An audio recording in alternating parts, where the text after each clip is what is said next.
ரோமர் 8ஆம் அதிகாரம் 20ஆம் வசனம் வாசிப்போமா? ரோமர் 8:20. அது என்ன என்றால், சிருஷ்டியானது அழிவுக்குரிய அடிமைத்தனத்தினின்று விடுதலையாக்கப்பட்டு தேவனுடைய பிள்ளைகளுக்குரிய மகிமையான சுயாதீனத்தை பெற்றுக்கொள்ளும் என்கிற நம்பிக்கையோடே. நாம் வாசித்த இந்த வசனத்தில் ஒரு வரி, தேவனுடைய பிள்ளைகளுக்கு உரிய மகிமையான சுயாதீனம். இந்த வார்த்தை தான் இன்றைக்கு ரொம்ப முக்கியமாக காணப்படுகிறது. கர்த்தர் உங்கள் ஒவ்வொருவரோடு கூட பேசும் இந்த வார்த்தை. மறுபடியுமாக இந்த வார்த்தையை கவனித்து என்னோடு வாசியுங்கள். தேவனுடைய பிள்ளைகளுக்கு உரிய மகிமையான சுயாதீனம். மறுபடியுமாய் வாசியுங்க. தேவனுடைய பிள்ளைகளுக்குரிய மகிமையான சுயாதீனம். மறுபடியும் ஒரு தடவை பைபிளை பார்க்காம சொல்லுங்க. தேவனுடைய பிள்ளைகளுக்குரிய மகிமையான சுயாதீனம்.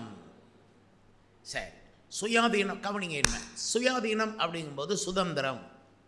நம்ம நாடு அடிமைத்தனத்தில் இருந்ததாகவும் அது இப்போ சுதந்திரம் அடைந்ததாகவும் நாம் அதை பெரிதாய் நினைக்கிறோம். இதே போல் ஒரு சுதந்திரத்தை இயேசு நமக்கு கொடுக்கிறார். அது சாதாரண சுதந்திரம் அல்ல, மகிமையான சுதந்திரம். தேவனுடைய பிள்ளைகளுக்கென்றே உரிய மகிமையான சுதந்திரம். நல்ல கவனிங்க, விட்டுறாதீங்க. இந்த சுயாதீனத்தில் நீங்கள் வாழணும். ஆனால் தேவன் தன்னுடைய பிள்ளைகளுக்கு கொடுத்த மகிமையான சுயாதீனம் இன்னைக்கு கஷ்டப்படுது, டேஞ்சராக இருக்குது. நிறைய பேர் இன்னும் அடிமைத்தனத்தில் இருக்காங்க, இன்னும் சுயாதீனத்தை அனுபவிக்கலை, மகிமையான சுயாதீனத்தை இன்னும் பார்க்கலை. நிறைய பிரச்சனைகளுக்கு அடிமையாகத்தான் இன்றைக்கும் இருக்கிறார்கள். நீங்கள் எப்படி இருக்கிறீங்களோ? ஆனால் பைபிள் என்ன வாக்கு பண்ணுது, தேவன் என்ன வாக்கு பண்ணுகிறார் என்றால், தேவனுடைய பிள்ளைகளாகிய உங்களுக்குரிய மகிமையான சுயாதீனத்தை நீங்கள் அனுபவிக்கணும், அதில் வாழணும் என்று தேவன் விரும்புகிறார். கர்த்தருக்கு ஸ்தோத்திரம். மனுஷர்கள் எல்லாருமே அடிமைத்தனத்துக்குள் இருக்கிறார்கள். இயேசுவை ஏற்றுக்கொண்டு, அதாவது இயேசு கிறிஸ்து தான் நம்மளை அடிமைத்தனத்திலேருந்து வெளியே கொண்டாந்தவர். ஒரு அடிமைத்தனம் எதுக்கெல்லாம் அடிமையாக இருக்குன்னா பைபிள் ஒரு பெரிய வரிசையை கொடுக்குது நமக்கு. அருமையானவர்களே, நான் சொல்கிற சில வசனத்தை நீங்கள் கவனித்தால் போதும், அது எடுத்து வாசிக்க கஷ்டம், நேரம் இருக்காது நமக்கு. முதலாவது, இருளின் அதிகாரத்தினின்று இயேசு நம்மை விடுதலையாக்கினதாக கொலோசியர் 1:13 வாசிக்க முடியும். இருளின் அதிகாரத்தில், நீங்கள் சப்ஸ்டன்ஸை மட்டும் மைண்டில் வைங்க. எதிலிருந்து நம்ம விடுதலையாகி சுயாதீனத்துக்குள்ளே போனோம்? இருளின் அதிகாரத்தினின்று. இப்போ இருளின் அதிகாரம் தான் இன்றைக்கி வேலை செய்யுது தேசத்தில், சமுதாயத்தில். இருளின் அதிகாரம் வேலை செய்யுது. நீங்கள் எப்படி எதிர்த்து நிற்பீங்க இருளின் அதிகாரத்தை? ஒரு மனுஷனாக உங்களுக்கு விரோதமாக வந்தால் நீங்களும் ஒரு மனுஷன், நீங்கள் ஜெயிச்சிடலாம். அறிவை கொண்டு ஒருத்தன் வந்தால் நீங்கள் உங்களுக்கு இருக்கிற அறிவில் ஜெயிக்கலாம். ஆனால் அவன் இருளின் அதிகாரத்தோடு வருகிற ஒருவனை எப்படி ஜெயிப்பீங்க? இன்றைக்கி மனுஷர்கள் இருளின் அதிகாரத்துக்கு கீழே அடிமையாக இருக்கிறார்கள். இருளின் அதிகாரத்திலிருந்து விடுதலை இருக்கணும். உங்களுக்கே தெரியாத மாயமான இருள் அது. பார்க்க வெளிச்சமாக தெரியுதுங்கெல்லாம். உங்கள் வீடெல்லாம் லைட் போட்டிங்கன்னா வெளிச்சமாக இருக்கும்.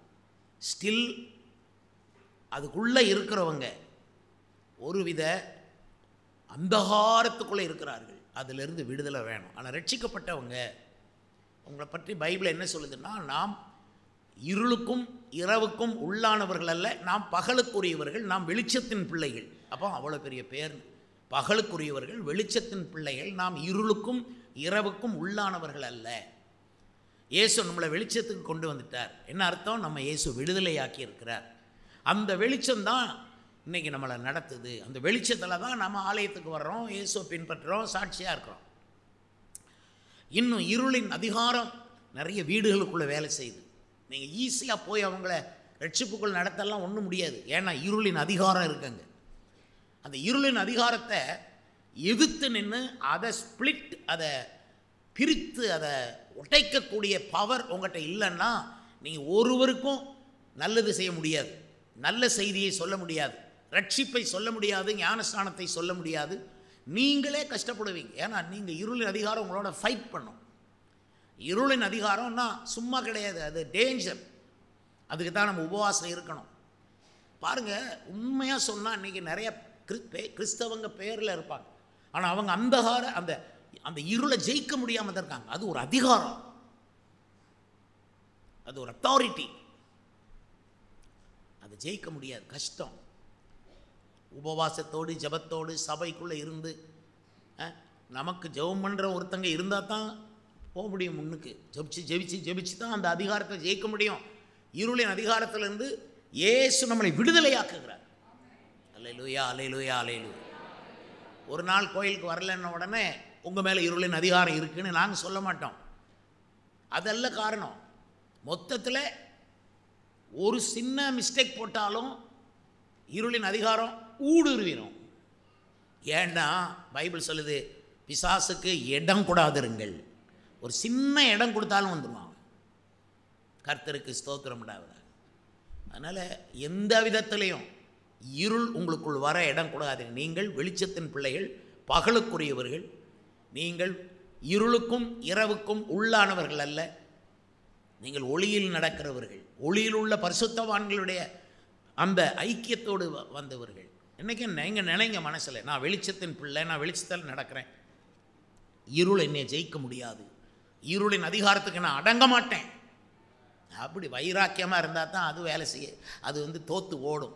இல்லைன்னா இருளின் அதிகாரம் உங்களை பிடிச்சி, உங்கள் ஒய்ஃபை பிடிச்சி, உங்கள் பிள்ளைகளை பிடிச்சி, எல்லாத்தையும் வரிசையாக பிடிச்சிட்டு வரும். கற்பத்தில் வளர்கிற பிள்ளையும் பிடிக்கும். இருளின் அதிகாரத்தை பிசாசு கையில் வச்சுருக்கிறான். கர்த்தருக்கு ஸ்தோத்திரம். அதனால தான் அடிக்கடி இயேசுவே நீ நீதியின் சூரியன் அப்படிங்கிறோம். ஏன் சொல்லணும் அதை? அவரை பாராட்டும் போதே இங்கே இருள் உடையும். அல்லேலூயா, அல்லேலூயா. அப்போ விடுதலை இருளின் அதிகாரத்திலிருந்து விடுதலை ஆகி தேவனுடைய பிள்ளைகளுக்கு தேவன் வைத்திருக்கிற மகிமையான சுயாதீனத்துக்குள்ளே நுழையணும். ஆண்டவருக்கு ஸ்தோத்திரம் உண்டாவதாக. இன்னொரு வசனத்தை நம்ம பார்க்குறோம். வெளிப்படுத்தல் 18ஆம் அதிகாரத்தில் 4ஆம் வசனத்தில் இந்த வசனத்தை நாம் பார்க்கிறோம். பின்பு வேறொரு சத்தம் வானத்திலிருந்து உண்டாக கேட்டேன், அது என் ஜனங்களே, நீங்கள் அவளுடைய பாவங்களுக்கு உடன்படாமலும் அவளுக்கு நேரிடும் வாதைகளில் அகப்படாமலும் இருக்கும்படி அவளை விட்டு வெளியே வாருங்கள். நீங்கள் மகிமையான சுயாதீனத்தின் எல்லைக்குள்ளே வரணும். அவளை விடுங்கள். அவளை விடு. அது யார்? அதான் அந்த வசனத்தில் இருக்கிறது. நீங்கள் அவளுடைய பாவங்களுக்கு உடன்படாமலும் அவளுக்கு நேரிடும் வாதைகளில் அகப்படாமலும் இருக்கும்படி அவளை விட்டு வெளியே வாருங்கள். இப்போ நான் இன்னொரு உதாரணம் சொன்னால் உங்களுக்கு அது என்னன்னு புரியும். யார் அவள்? அவள் யார்? ஆபிரகாமை பார்த்து கர்த்தர் சொன்னார், நீ உன் தேசத்தையும் உன் இனத்தையும் உன் தகப்பன் வீட்டையும் விட்டு நான் காண்பிக்கும் தேசத்துக்கு போன. அதுதான் அவளை விட்டு அவன் தான் வெளியே வந்தான். சொந்த ஜனம், சொந்தக்காரங்க, அந்த சொந்தக்காரங்க என்ன பண்ணுவாங்கன்னா, அவங்களுக்குன்னு ஒரு குலதெய்வம் வச்சுருப்பாங்க. அந்த குலதெய்வ ஆவியோடு தான் வருவாங்க. உங்கள் கல்யாண வீடுகளுக்கு அவங்க சும்மா வர மாட்டாங்க, அந்த ஆவிகளோடு வரையா. நல்லா புதுசாக கல்யாணம் கட்டினவங்களுக்கு எதுக்கு சண்டையும் அடியும் தடியும், 2 பேரும் சேர்ந்து தற்கொலை பண்ணுறதும் உண்டு. பேப்பர்களில் நீ நியூஸில் பாருங்கள். ஏன் இந்த மாதிரி பிரச்சனை வருது? அடிதடிகள் வருது, பிரிவினைகள் வருது. அந்த பொண்ணு அந்த மாப்பிள்ளையை கொண்டு போடுவது, அல்லது மாப்பிள்ளை பொண்ணை கொண்டு போடுவாங்க. ஏன்னா இருளின் அதிகாரம்தான் அங்கே. அவளை விட்டு வெளியே வரணும். அந்த அவள்னு சொல்லும்போது இந்த இடத்துல உலகம், இனம், ஜனம், இனஜனத்தை கைவிட சொல்ல. அவங்க நீங்கள் கைவிட்டு எல்லாம் ஒன்றும் உன்ட்ட பேச மாட்டேன் அப்படி கிடையாது. அவங்க முறைமைகளை ஃபாலோ பண்ணாங்க. அவங்களுக்கு என்ன தெரியும்? வலது கைக்கும் இடது கைக்கும் அவங்களுக்கு வித்தியாசம் தெரியாது. ஞாயிற்றுக்கிழமை எங்கள் வீட்டில் விருந்து இருக்குது, நீ சாப்பிட வாம்பாங்க. அவங்களுக்கு தெரியாது ஞாயிற்றுக்கிழமை தேவனுடைய நாள், அது கர்த்தருடைய நாள்.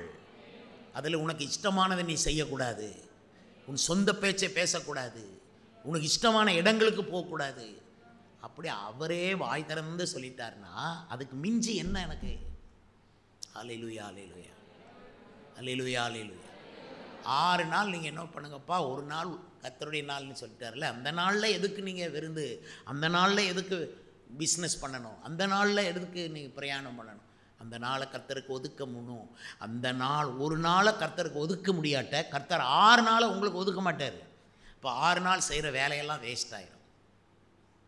6 நாள் சம்பாதிக்கிறது வேஸ்ட் ஆயிரும். அதனால தான் அந்த ஒரு நாள் ரொம்ப முக்கியம். ஒரு பிரதிஷ்டை பண்ணிட்டா கர்த்தர் நடத்துவார். என்ன பிரதிஷ்டை பண்ணணும்? என் வாழ்நாள் முழுவதும் நான் ஞாயிற்றுக்கிழமை சபையில் தான் இருப்பேன், வேறு எங்கேயும் இருக்க மாட்டேன்னு பிரதிஷ்டை பண்ணுங்கள், அப்படியே நடக்கும். ஹல்லேலூயா. ஞாயிற்றுக்கிழமை ஆஸ்பத்திரியில் இருக்க மாட்டீங்க. ஞாயிற்றுக்கிழமை அங்கே ஒரு கவர்மெண்ட் எக்ஸாம் அதில் போய் நீங்கள் அட்டென்ட் பண்ணுற மாதிரி வராது. கவர்மெண்ட்டை தேவன் உங்களுக்கு சாதகமாக தான் எடுத்துக்கொண்டு வருவார். நம்ம சேவிக்கிறது ஒரு மனுஷன் இல்லை, ஒரு ராஜாவை இல்லை, ஜீவ தேவனை சேவிக்கிறோம். அவர் தான் எல்லாத்துக்கும் மேலதிகாரி, அவர் பவர்ஃபுல் காட். அப்படி இருக்கும்போது அவர் சொன்னால் நடக்கும். அவர் சொன்னதை கேட்டால் நமக்கு சாதகமாக நல்லது தான் நடக்கும். நம்புங்க. இயேசுவை நம்பினவன் வெட்கப்படுவதில்லை, கைவிடப்படுவதில்லை. இந்த உலகம்தான் அவள்னு சொல்லியிருக்கு. அவளுக்கு நேரிடும் வாதையில் நீங்கள் அகப்படுறாங்க. இந்த உலகத்துக்கு பயங்கர வாதை வரப்போகுது. வெளிப்படுத்தின விசேஷத்தில் பார்த்தீங்கன்னா 21 வாதை, 7 முத்திரை, 7 எக்காலம், அப்புறம் 7 கோப கலசங்கள் அளவில் வடிவமைச்சு வச்சிருக்கிறார் ஆண்டவர். பூமிக்கு அடியில் ஏகப்பட்ட தேவ கோபத்துக்கு வேண்டிய நெருப்பெல்லாம் வச்சுருக்கார். பூமிக்கு மேலேயும் வச்சுருக்கார், கீழேயும் வச்சுருக்கார். நோவா காலத்தில் மேலேயும் மழை, கீழேயும் மழை, தண்ணி வந்துச்சான். ஆனால் இனி வரப்போகிறது மேலேயும் அக்கினி, கீழேயும் அக்கினி. அக்கினி நதி அவர் சந்நிதியில் ஓடினதுன்னு போட்டிருக்கு தானியேல் 7ஆம் அதிகாரம். அதெல்லாம் நடக்க போகுது. கட்டுக்கதை கிடையாது, புராணம் கிடையாது. இயேசு கிறிஸ்து சரித்திர புருஷர். அவர் சரித்திரத்தில் வந்தவர், நமக்கு பக்கத்தில் இருக்கிறவர், இன்றைக்கும் நம்மளை அவரோடு கைப்பிடித்து நடக்க பண்ணுறவர். அருமையானவர்களே, பாவத்தை எவன் ஜெயிப்பான்? ஜெயிக்க முடியல. ஆனால் நம்மளை பாவத்தை ஜெயிக்க பண்ணின இந்த தேவன், இவரோடு சேர்ந்து நம்ம வாழணுமே தவிர அவளோடு சேர்ந்து வாழக்கூடாது. எவள்? இந்த உலகம், இனம், ஜனம், உலகம், பழக்க வழக்கங்கள். ஏன்னா அவங்க பின்னால் கட்டாயம் பொல்லாத ஆவிகள் இருக்குது. நான் சொன்னால் நம்புங்க, எனக்கு தெரிஞ்சு பேசுகிறேன். ரட்சிக்கப்படாதவங்களை நீங்கள் ரட்சிக்கப்படாதவங்களாக நினைங்க. அவன் எவராக இருந்தாலும், தாயோ தந்தையாக இருந்தாலும், ரட்சிக்கப்படலையா உனக்கு பின்னால் சில ஆவிகள் வரத்தான் செய்யும். அது என்னையை பாதிக்கக்கூடாது அப்படின்னு நீங்கள் பொருத்தனை பண்ணிடணும் ஒவ்வொருவரும். அதனால் உங்கள் அப்பாவா அவங்க மேலே உங்களுக்கு ரொம்ப அன்பு இருக்கா, அப்பா மேலே, அப்படியே. ஆனால் நீங்கள் செய்ய வேண்டிய முதன்மையானது அப்பாவை ரட்சிப்புக்குள் நடத்திடுங்க. அப்பாவை சபைக்கு கொண்டாந்துருங்க. உங்கள் அம்மா மேலே உங்களுக்கு பாசம் ரொம்ப இருக்கா, அம்மா இயேசுவண்டே வாங்க, நான் காலில் விழுந்து கேட்குறேன், இயேசு தாங்க தெய்வம், வாங்கன்னு உங்கள் அம்மா காலில் விழுந்தாயிலும் கூப்பிட்டு வரணும். இயேசுவண்டை வந்து தான் அந்த சாபம் போகும். மனுஷங்க, அரசியல் கட்சிகள் சாபத்தோடு எதிர்த்து நின்று ஜெயிக்க முடியாது. அந்தகார அதிகாரங்களோட ஜெயிக்க முடியாது. இந்த உலகத்தோட ஜெயிக்க முடியாது. இந்த உலகம் ஃபுல்லாக பொல்லாங்கனுக்குள் கிடக்குது. இந்த உலகம் ஃபுல்லாக பகைக்குள்ளே கிடக்குது, வெறுப்புக்குள்ளே கிடக்குது, கோபத்துக்குள்ளே கிடக்குது, கொலைவெறிக்குள்ளே கிடக்கு, குடிவெறிக்குள்ளே கிடக்கு, தப்பான பழக்கங்களுக்குள்ளே கிடக்கு, முறைகேடான குடும்ப வாழ்க்கைக்குள்ளே இந்த உலகம் கிடக்கு. ஆனால் சபையோ உலகத்துக்கு மேலே மிதக்குது. அல்லேலூயா. பரிசுத்தமான ஒரு சபை. இங்கே தேவனுக்கு பயந்து நம்ம நடக்கிறோம். அல்லேலூயா, அல்லேலூயா, அல்லேலூயா. நமக்கு இருக்கிற பெஸ்ட்டு நேரம், நல்ல நேரம் எல்லாம் ஞாயிற்றுக்கிழமை தான். அதை அப்படியே இயேசுவுக்கு கொடுக்கணும். அல்லேலூயா, அல்லேலூயா. கட்டாயப்படுத்தி காணிக்க தசமபாகம் எல்லாம் கொடுக்கறது சரியே கிடையாது.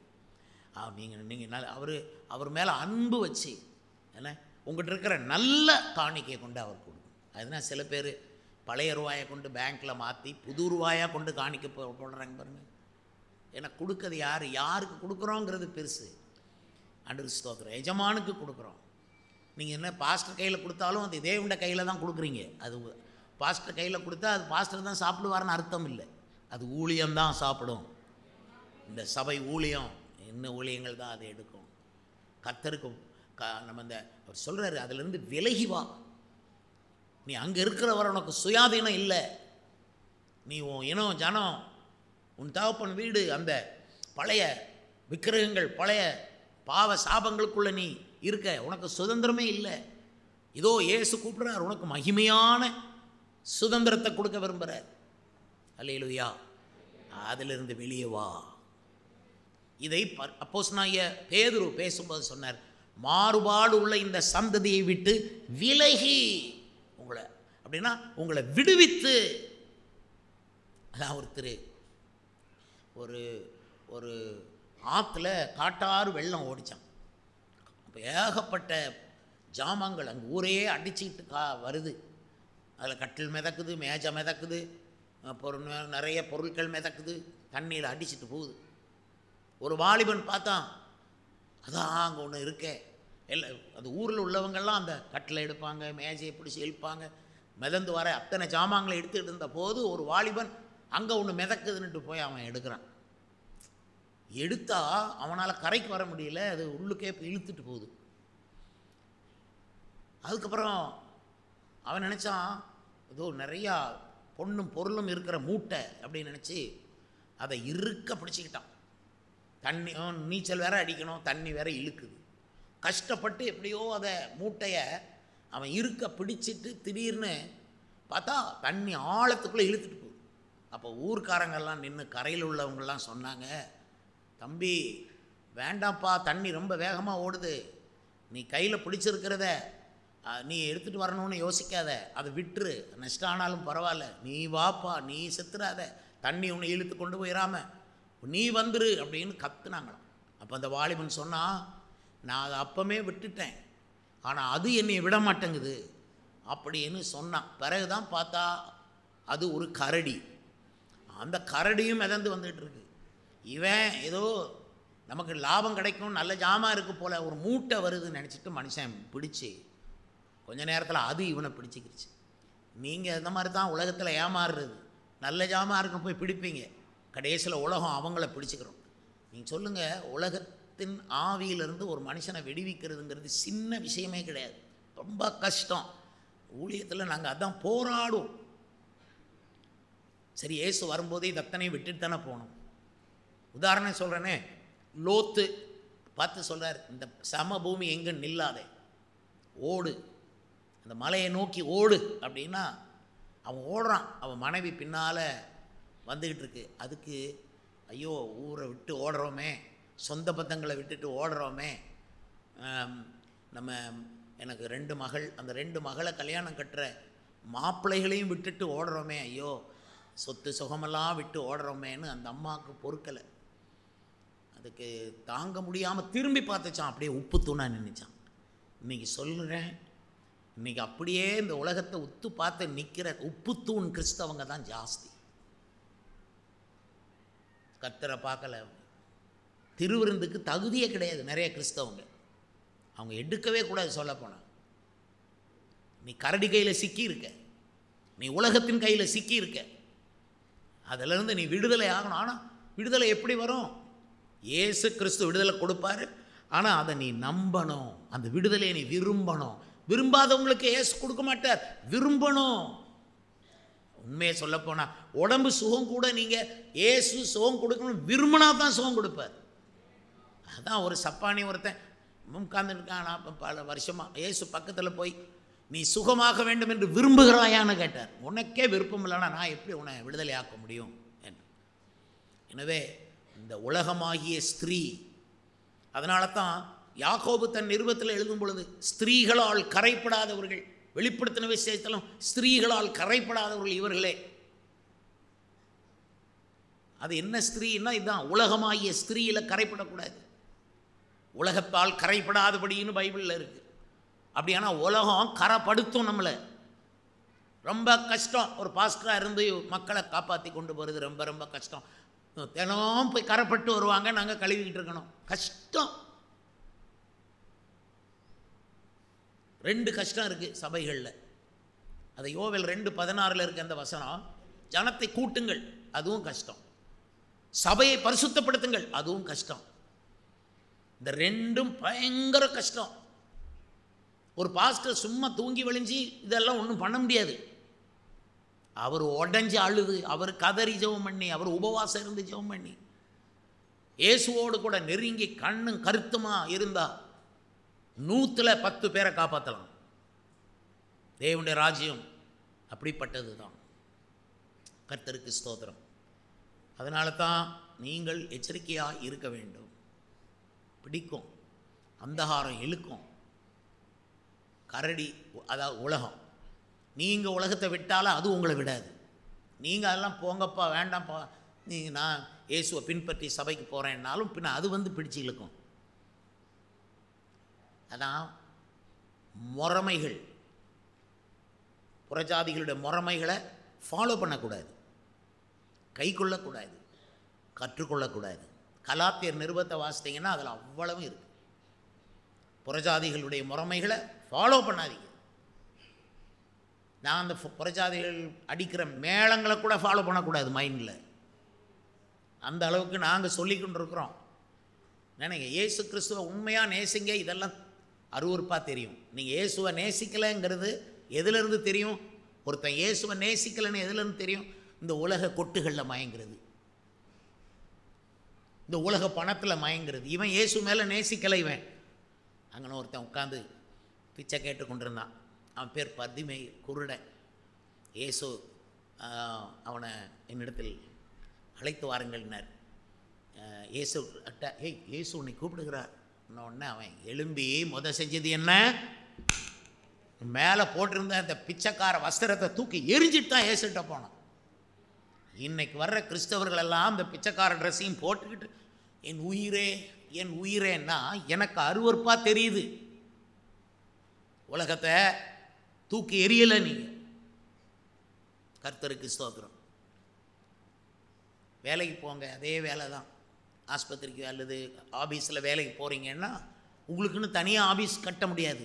கிறிஸ்தவங்கள் இந்த ஆவிக்குரிய சபையில் உள்ளவங்களுக்குன்னு தனி ஆஃபீஸ் இல்லை, மற்ற ஆஃபீஸ் தான் போகணும். நீங்கள் அங்கே குடியாரன்னு இருப்பான், சண்டை போட இருப்பான்.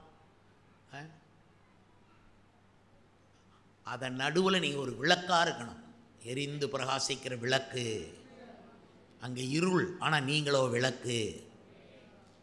எல்லாரும் உங்களை பார்ப்பாங்க, வித்தியாசம் தெரியும்.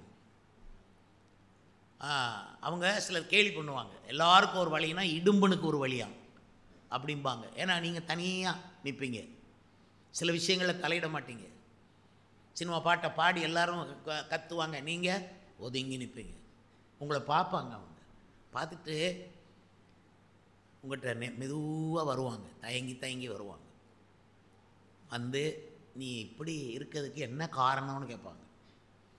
அப்போது உங்கள்கிட்ட இருக்க விசுவாசத்தை குறித்து யாராவது காரணம் கேட்டால் நீங்கள் சாந்தத்தோடும் வணக்கத்தோடும் அவர்களுக்கு உத்தரவு சொல்ல எப்பொழுதும் ஆயத்தமாக இருங்கள்னு 1 பேதுரு நிருபத்தில் சொல்லியிருக்கிறாரு. அதனால் நீங்கள் அவங்கள அவமரியாதை பண்ணாமல் நீங்கள் ஏன் இவ்வளவு உத்தமமாக நடக்கிறீங்க, எப்படி நீங்கள் இப்படி தனித்தன்மையாக நடக்கிறீங்கிறத, ஏன் நடக்கிறீங்கிறத கேள்வி கேட்குறவங்களுக்கு பதில் சொன்னாலே அதுதான் சுவிசேஷம். அல்லேலூயா, அல்லேலூயா, அல்லேலூயா, அல்லேலூயா. ரொம்ப கவனமாக தான் இந்த உலகத்தில் வாழணும். எங்களுக்கு ஊழியத்தில் கஷ்டம், ஜனத்தை கூட்டுறதும் கஷ்டம், சபையை பரிசுத்தப்படுத்துறதும் எங்களுக்கு கஷ்டம். எங்களுக்காக நீங்கள் என்றைக்கும் ஜெபிக்கணுமானா இந்த 2 காரியத்தை தான் நீங்கள் எங்களுக்காக ஜெபிக்கணும். பாஸ்டர் சபையை கூட்டும்படி அவருக்கு அருள் புரியும் ஆண்டவரே. 10,000 பேர் அவர் கூட்டணும் ஆண்டவரே எங்கள் பாஸ்டர்னு சொல்லி உங்கள் பாஸ்டருக்காக நீங்கள் போராடி ஜெபிக்கணும். ஏன்னா சபையில் மக்களை கூட்டுறது ரொம்ப கஷ்டம். நான்லாம் என்ன பாடுபட்டிருப்பேன். இது கஷ்டப்பட்டு ஊரெல்லாம் அலைஞ்சி ஒரு 5 பேரை உள்ளே கொண்டு வந்திருப்பேன். அதுக்கு எவ்வளோ டைம் செலவழித்து சாப்பிடாமல் கொள்ளாமல் அலைஞ்சி 5 பேரை கொண்டு வந்த உடனே ஏற்கனவே சபையிலேருந்து 3 பேர் கிளம்பி போயிருப்பாங்க. இங்கே இருக்கிற யாரோ அந்த 3 பேருக்கு இடரல் உண்டாக்கி அந்த 3 பேர் போயிருப்பாங்க. அப்போ நான் நினைப்பேன் 5 பேரை கொண்டாந்தேனே. பார்த்தா இங்கேருந்து 3 பேர் போனதுனால எனக்கு வந்தது 2 தான். என் பிரயாசமெல்லாம் நஷ்டம். ரொம்ப கஷ்டமாக இருக்கும் ஜனத்தை கூட்டுறது. உங்களை கூட்டி சேர்க்கறதுங்கிறது சின்ன விஷயம் இல்லை. அது கர்த்தர் கூட்டுவார் அப்படி இல்லை. ஒரு பாஸ்டர் அதில் முக்கிய பொறுப்பு இருக்குது, கூட்டுறது, ஜனத்தை கூட்டுறது. அவர் ஒரு காந்தம் மாதிரி இருக்கணும், ஜனத்தை கூட்டணும். 2வது சபையை பரிசுத்தப்படுத்துங்கள். இது யோவேல் 2:16. சபையை பரிசுத்தப்படுத்தணும்னா ஐயோ கஷ்டம். உலகத்தை இழுத்துக்கிட்டு வருவாங்க. இன்னைக்கு தேவதூதன் போல இருப்பாங்க, நாளைக்கு 2 பேயை இழுத்துட்டு வருவாங்க. ஒவ்வொரு ஆள் மேலே கண்ணு வச்சு தான் வாழணும். என்ன பிரதர் நேற்று இருந்த மாதிரி நீங்கள் இன்றைக்கி இல்லையே அப்படின்னா நடுவில் என்ன நடந்ததுன்னு போய் பாருங்கள். அவங்க துன்மார்க்கரோட கைகோர்த்துருப்பாங்க. யாரோ துன்மார்க்கம் பேசினதை காது கொடுத்து கேட்டிருப்பாங்க. அதான் நீங்கள் கேட்குற விதத்தை குறித்து கவனமாக இருங்கள் என்று இயேசு சொன்னார். நீங்கள் கேட்குற விதம், உங்கள்கிட்ட நீங்கள் சில விஷயங்களை கேட்கவே கூடாது. துன்மார்க்கருடைய பேச்சு உங்கள் காதில் விழாமல் நீங்கள் பார்த்துக்கணும். எப்படி பாஸ்டர் முடியும்னா முடியும். பிறகு எதுக்காக பரலோகத்தை கேட்குறீங்க? பரலோகத்தில் சும்மா நீங்கள் குப்பை மாதிரி வாழ்வீங்களாம். கொண்டு பரலோகத்தில் ஆண்டவர் உட்கார வச்சு அங்கே வச்சு கழுவாருன்னு நினையாதீங்க. பரலோகத்தில் கழுவுறதுக்கு ஒரு இடமே இல்லை. இங்கே தான் கழுவுற இடம். இங்கே கழுவி முடிச்சுட்டு தான் பரலோகத்துக்கு போக முடியும். அதனால் உங்களுக்கு ஒரு பெரிய விடுதலை வேணுங்கிறேன். அந்தகார சக்தி அது உங்களை தாக்கும். அதிலிருந்து ஒரு விடுதலையே வேணும். விடுதலை வந்ததுக்கப்புறம் என்ன விடுதலை நமக்கு சொன்னேன்? தேவனுடைய பிள்ளைகளுக்குரிய மகிமையான சுயாதீனத்துக்குள்ளே வந்த பிறகு மறுபடியும் ஏதோ ஒரு அந்தகாரம் தாக்குதுன்னு நீங்கள் சொல்லவே முடியாது. புருஷனுக்கும் மனைவிக்கும் கொஞ்சம் சண்டை வந்த உடனே ஒரு அந்தகாரம் இருக்குன்னு மனைவி நினைக்கும். புருஷன் சர்வசாதாரண, அதெல்லாம் அந்தகாரம் கிடையாது. அந்தகாரங்கிறது உங்களை பெரிய வேதனைப்படுத்தும், உங்களை இயேசுவை விட்டு பிரிக்கும், உங்களை நம்பிக்கையை அது குலைக்கும். இயேசு மேலே ஒரு ஸ்ட்ராங் நம்பிக்கை. அவர் எனக்கு கேடகமுமாக இருக்க அவர் தான், அவர் மேலே நான் வச்சுருக்கிற நம்பிக்கை, அதை சிதைச்சி போடுவான் பாருங்கள் அந்தகாரம் வந்துச்சுன்னா. அது ஒன்று. ரெண்டாவது, அவளை விட்டு வெளியே வாங்கன்னா பழக்க வழக்கங்கள் அதெல்லாம் விட்டு வெளியே வரணும். கிறிஸ்தவன் வீட்டுனால கோலம் போட மாட்டான். உண்மையான விசுவாசின்னா உண்மையான விசுவாசி படங்களை நிறைய வச்சுருக்க மாட்டான் வீட்டில். அவன் வீட்டுக்குள்ளே போனீங்கனாலே தெரியும், வசனம் இருக்கும், அவ்வளோதான், வேறு ஒன்றும் இருக்காது. வீட்டுக்குள்ளே கண்ட உருவங்களையும் அவன் வைக்க மாட்டான். எந்த படத்துக்கும் மாலை போட்டு வணங்க மாட்டான், மாலை போட்டிருக்கவே மாட்டான். விசுவாசி வீடை போய் பார்க்கணும். எனக்கு ஆசை, விசுவாசி வீடெல்லாம் ஒரு 10 பேர் இங்கேருந்து புறப்பட்டு ஒவ்வொரு விசுவாசி வீடாக போய் பார்த்துட்டு சர்வே பண்ணிவிட்டு வரணும். எவ்வளோ வீடுகளில் ஒட்டடை கிடக்கு, குப்பை கிடக்கு, சுத்தம் இல்லாமல் இருக்குது. இதெல்லாம் ஏன் பார்க்கணும்? இயேசு உங்களை ஆசீர்வதிச்சிருக்கிறாரு. இயேசு உங்கள் வீட்டில் வாசம் பண்ண விரும்புகிறாரு. அவருக்காக நீங்கள் எல்லாத்தையும் க்ளீன் பண்ணி வைக்கணும். ஆனால் அந்த மூளையில் கொஞ்சோண்டு குப்பை கிடக்கா, மூளையில் தானே கிடக்கு, இருந்துட்டு போட்டோன்னு நினைக்கக்கூடாது. இயேசு வருவார், அவர் கண்களில் எல்லாம் தெரியும், எடுத்துருங்க. அதான் ஒரு பரிசுத்தவான் விடுதலையாகி வரணும். சரி, அப்போஸ்தலர் 8ஆம் அதிகாரம் 23ஆம் வசனம் என்ன சொல்லுகிறதுன்னு பாருங்கள். இந்த பைபிள் வசனத்தை மறக்காதீங்க. சொல்லியிருக்குது, நீ கசப்பான பிச்சிலும் பாவ கட்டிலும் அகப்பட்டிருக்கிறதாக காண்கிறேன். அப்போ பாவ கட்டு, கசப்பான ஒரு பிட்டர் லைஃப்பில் நீ அகப்பட்டிருக்கிறாய். அதிலிருந்து நீ வெளியே வந்தால் தான் இந்த சுயாதீனமான வாழ்க்கை உனக்கு இருக்குது. ஆனால் அந்த கசப்பிலிருந்து உன்னை வெளியே கொண்டு வர்றது இயேசு கிறிஸ்து. உன் கசப்பான வாழ்க்கையை தித்திப்பாக மாற்றுகிறவர் இயேசு கிறிஸ்து. அதனால் அவரை நீ உண்மையாக நினைக்கணும், அவரை உண்மையாக விசுவாசிக்கணும், அவரை உண்மையாக ஆராதிக்கணும், அவரை நோக்கி உண்மையாக ஜெபம் பண்ணணும். நீ கேட்காம அவர் எதுவும் கொடுக்க மாட்டார். நீ கேட்டு வாங்கணும். எதை? பரிசுத்தமான வாழ்க்கை. உலக காரியங்களை கேட்க தேவையில்லை, பொண்ணும் பொருளும் கேட்க தேவையில்லை, கேட்காமலே தருவார். ஆனால் பரிசுத்தத்தை நீ கேட்டு வாங்கு. வெளிப்படுத்தின விசேஷம் 2ஆம் அதிகாரத்தில் நீங்கள் போய் வாசித்தீங்கன்னா தெரியும். கேட்டு வாங்க கடவன், அவரிடத்துல கேட்டு வாங்க. ஆண்டவரே, என் கண்ணு சரியில்லை, என் கண்ணு கண்ட காட்சியும் பார்க்குது, என் கண்களுக்கு ஒரு கலிக்கம், கண்களை சுத்தம் பண்ணுற ஒரு பவர் எனக்கு வேணும்னு கேட்டால் கொடுப்பார். அதுக்கப்புறம் கண்களில் சில பாவமான காட்சிகளை கர்த்தர் உங்கள் கண்ணு பார்க்கவே விட மாட்டார். மாற்றி வழியை மாற்றி உங்களை கொண்டு போவார். சரி, உங்கள் காதில் கெட்ட வார்த்தை, யாரோ பேசுகிற கெட்ட வார்த்தையை கேட்க விடாமல் கர்த்தர் காப்பாருன்னு நம்புறீங்களா? எவ்வளவு நல்ல தேவன் அவர். இந்த உலகத்தில் எல்லாருமே கெட்ட வார்த்தை பேசுகிறவன். ரட்சிக்கப்படாதவனுக்கு நல்ல வார்த்தை தெரியாது, கெட்ட வார்த்தை. ஆனால் அந்த ஒரு வார்த்தை கூட உங்கள் காதில் விழாமல் உங்கள் காதுக்கு அப்படி வேலி வச்சு காப்பாற்றுகிற நீ பிரதிஷ்டை பண்ணணும். ஆண்டவரே, இதையெல்லாம் என் கண்ணில் படக்கூடாது, என் காதில் விழக்கூடாது. நான் உம்முடைய மகன், நான் உம்முடைய மகள், நான் தேவனுடைய பிள்ளைகளுக்கென்று நீர் வைத்திருக்கிற மகிமையான சுயாதீனத்தில் நான் வாழணும். நான் அடிமையாக வாழக்கூடாது. சில ஆண்கள், சில பெண்கள் கோபத்துக்கு அடிமையாக இருப்பீங்க, கசப்பான வாழ்க்கைக்கு அடிமையாக இருப்பீங்க. பாவ கட்டுகள் அது உங்களை கட்டி இருக்கும். ஒரு விடுதலை வேணும். ஆண்டவருக்கு ஸ்தோத்திரம். யாக்கோபு 1:14-15 சொல்லுகிறது, அவனவன் தன் சுய இச்சையினாலே இழுப்புண்டு சோதிக்கப்படுகிறான். சுய இச்சையிலே கட்டப்பட்டவர்கள் இருப்பாங்க. அதிலிருந்து நீங்கள் விடுதலை ஆகணும். உங்களுடைய மனதும் உங்கள் சரீரமும் உங்கள் மாம்சமும் உங்கள் சரீர அவயவங்களும் இயேசுக்கு என்று அர்ப்பணித்திருக்க வேண்டும். உங்கள் சரீரத்தை ஜீவபலியாய் அவருக்கு ஒப்பு கொடுக்க வேண்டும். அப்போ உங்கள் சரீர பாண்டத்தை பரிசுத்தமாய் காத்துக்கொள்ள கர்த்தர் உங்களுக்கு உதவி செய்வார். பவுல் எழுதும் பொழுது அவனவன் தன் தன் சரீர பாண்டத்தை பரிசுத்தமாய் அவன் காத்துக்கொள்ள வேண்டும் என்று அவர் சொல்கிறார். கர்த்தருக்கு ஸ்தோத்திரம். சுய இச்சைகளிலே உங்களுக்குள்ள ஏதோ ஒரு சுய இச்சையில் நீங்கள் சிக்கியிருக்கிறீங்களா? உங்களுக்கு விடுதலை வேணும். விடுதலை வந்து நீங்கள் தேவனுடைய பிள்ளைகளுக்குரிய சுயாதீனத்துக்கு வரணும். 2 பேதுரு 2:20 வாசிக்கும்பொழுது உலகத்தின் அசுத்தங்களுக்கு தப்பினவர்கள் என்று சொல்லப்பட்டிருக்குது. உலகத்தின் அசுத்தங்களுக்கு நீங்கள் தப்பணுமா? உலகத்தின் அசுத்தங்களுக்கு தப்பினவர்கள் அதில் திரும்ப சிக்கக்கூடாது. அப்படி சிக்கினா அவங்களுடைய முன்னிலைமையை பார்க்கலாம் பின்னிலைமை அதே கேடாக இருக்கும். அவங்கள விடுவிக்கிறது, அவங்கள மாற்றுவது ரொம்ப கஷ்டமாக இருக்கும்.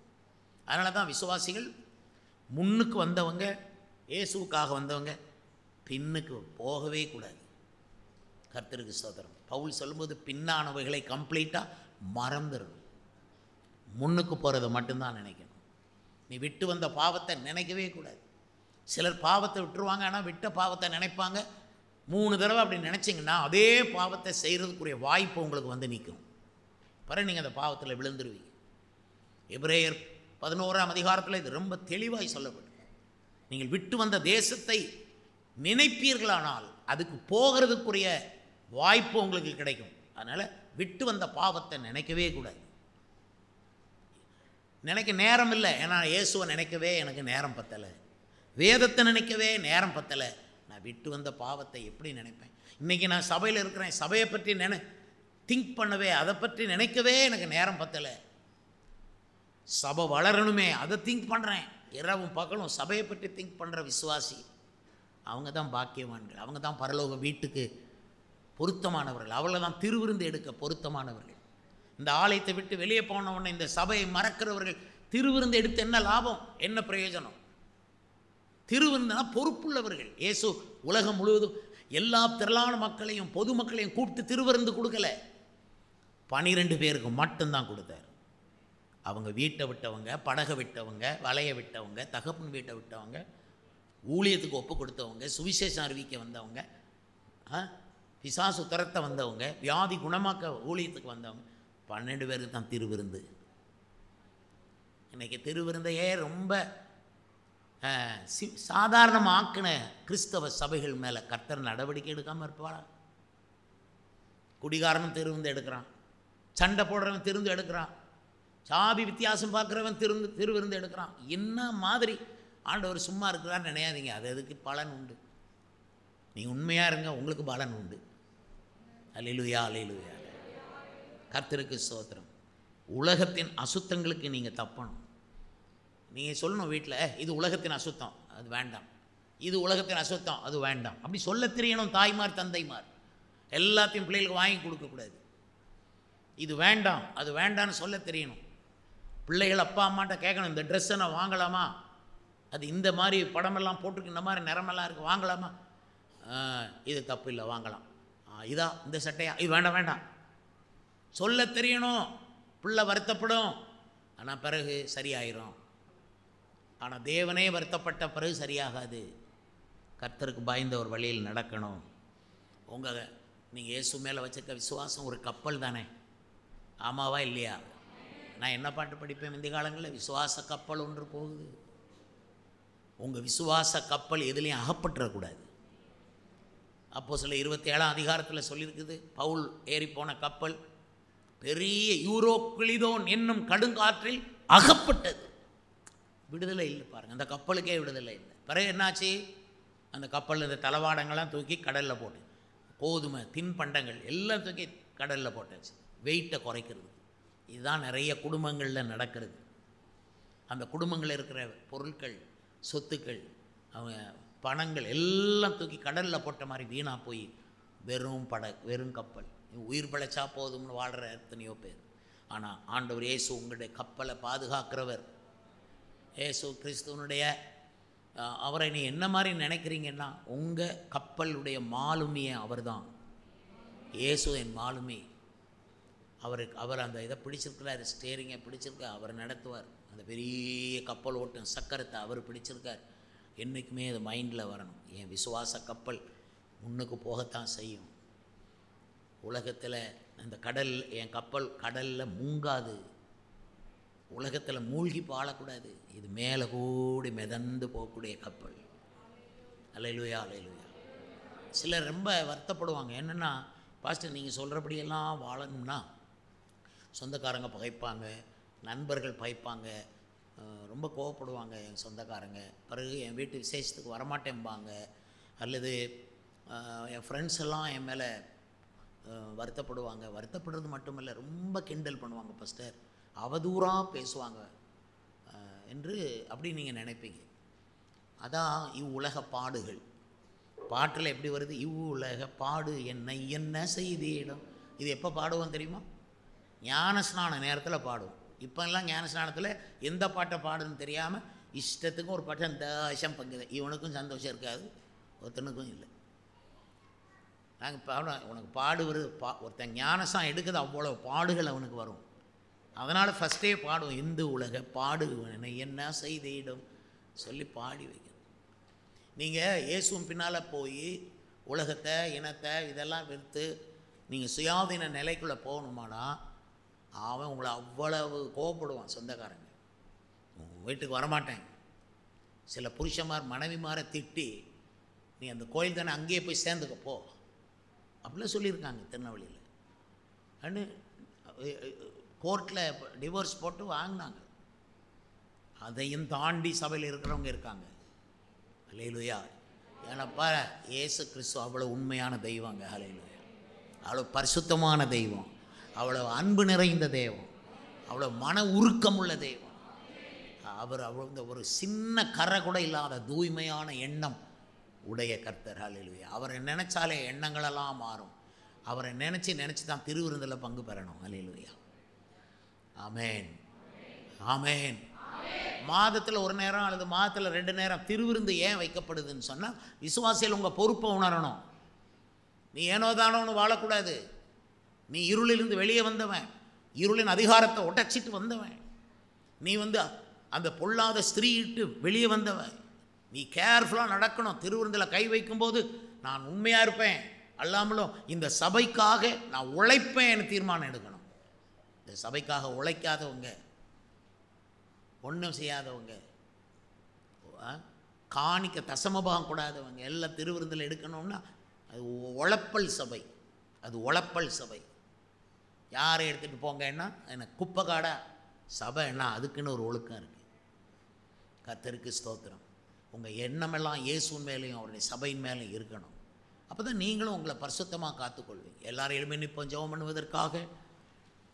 நான் நிறைய பேசிகிட்டே இருக்கலாம், ஆனால் உங்களுக்கு ஒரு விடுதலை வேணும். சிலருக்கு விடுதலை இல்லாமல் இருக்குது. கசப்பான நிலைமையிலேருந்து நீங்கள் விடுதலை ஆகணும். சிலருக்கு ரொம்ப சோம்பேறித்தனம், அதிலேருந்து விடுதலை வேணும். சிலர் பற்றி பைபிள் சொல்லுது, வீண் அலுவல்களில் நீங்கள் சிக்கியிருந்தால் விடுதலை வேணும். சார் தப்பு. ஓயாமல் வேலை வேலை வேலை வேலை வேலை, எனக்கு ஜெபமான நேரம் இல்லை அப்படின்னா நீங்கள் ஒரு அபாயத்தில் சிக்கியிருக்கீங்க. நீங்கள் அதிலேருந்து விடுதலை ஆகி வரணும். கர்த்தருக்கு ஸ்தோத்திரம்.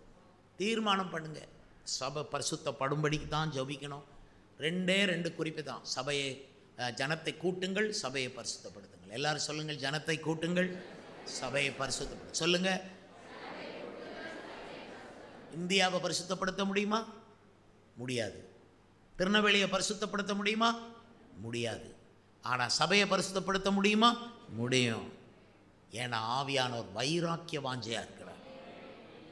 மணவாட்டியின் மேலே வைராக்கியம் உள்ள தெய்வகுமாரன்.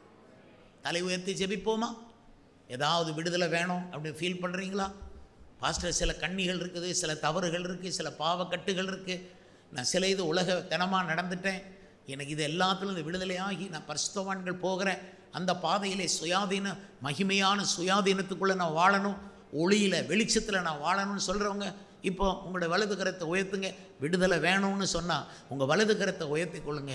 சில விஷயங்களில் நான் விடுதலை வேணும் பாஸ்டர், ஃபீல் பண்ணுறேன் சொன்னால், பரிசுத்தமுள்ள பிதாவே சில விஷயங்களில் விடுதலை வேண்டும் என்று உணர்ந்து இன்றைக்கு வருகிறார்கள். அந்தந்த விஷயத்தில் விடுதலையை கட்டளையிட்டரலாம். மீட்பர் இயேசுவின் நாமத்திலே இந்த ஜெபம் ஏறெடுக்கிறோம் நல்ல பிதாவே, ஆமென்.